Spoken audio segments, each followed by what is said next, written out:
Okay, one other video I wanted to take was my shop vac situation, where I've described it a few times before, but it's really hard to describe the screwiness that this is. I bought the little blue steel dust deputy. Works a champ, I have to say. It works great. Problem I have, the shop vac I bought was a 16-gallon, and using it for sucking up things like crap on the floor, because I don't like using the dust collector for that. That's another story. Sometime I'll show you guys that. The shop vac I like to use when it's mixed debris on the floor with possibly metal in it, or things I don't want in my filter. Swarf from drilling metal of some kind, steel or aluminum usually. At the drill press I use the shop vac for that, or just to clean up the floor because there's dirt and all the other crap in it. So I love the shop vac, except when the filter's clogged. So I got the dust deputy to help with that, but the other thing was the capacity. So I built this box. 16 gallons wasn't quite enough. This box is roughly 14 inches deep, probably 32 inches wide, I think. No, I think it's a 30-inch door. I think it's a 30-inch wide box, and about, I would say, 24 inches tall. So whatever that capacity is versus a 16-gallon, I've got a lot of storage. I've got a lot of capacity. I can hold a lot of dust and a lot of dirt.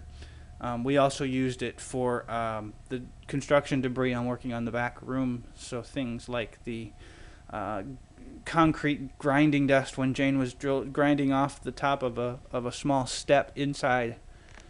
All that dust in there, this vacuum took care of, and the dust deputy did wonders with that dust as well. So basically I took the top off the vacuum and I put it on this box, and this box is kind of just a mishmash of scraps. A couple of these little clamps to hold the vacuum on to the box, a neoprene, there's a ring here, a plywood ring here that meets up with this ledge, and then there's neoprene all the way around it so that it seals up beautifully. That's the one thing about Cyclones I've learned, is you have to seal everything all the way. There's, I don't know if you can see the little black line here, there's neoprene all along this. This seems, I was going to put another block here. In fact, inside there are about a half dozen blocks with holes drilled for bolts and T-nuts. But this seems to be sealed well enough. I was going to put another one here, but I don't seem to need it. I get very little in the filter. So then on this side, you'll see the, well, you don't see it, but inside here is where the shop vac's filter canister lives. The vacuum sucks this way, and all the dust comes through here. And you can see there's a little bit of cloud. That's the worst it gets. It's very, very fine. I'd say it's finer than flour. I mean, it's almost like if you've ever dealt with powdered pigment, it's ground very fine, and that's how fine that it sticks into your fingerprints. It's really fine dust.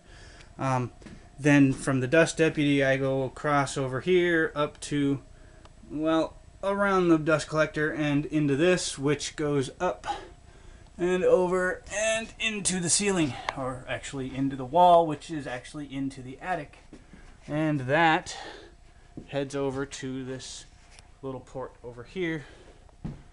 It's just ABS all the way across.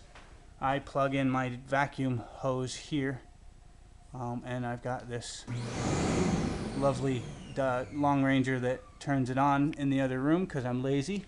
I don't vacuum if I have to work for it, so I made it so I didn't have to work for it. And then I bought, over here you can see on the wall, I bought enough hose that there's actually, I think, 3 actual hoses, so it's like 3 9 or 8 foot long, 9 foot long hoses, which is pretty much enough to hit every corner of the shop and not having to stretch the hose much. And then I made the little holder for everything and all the accessories.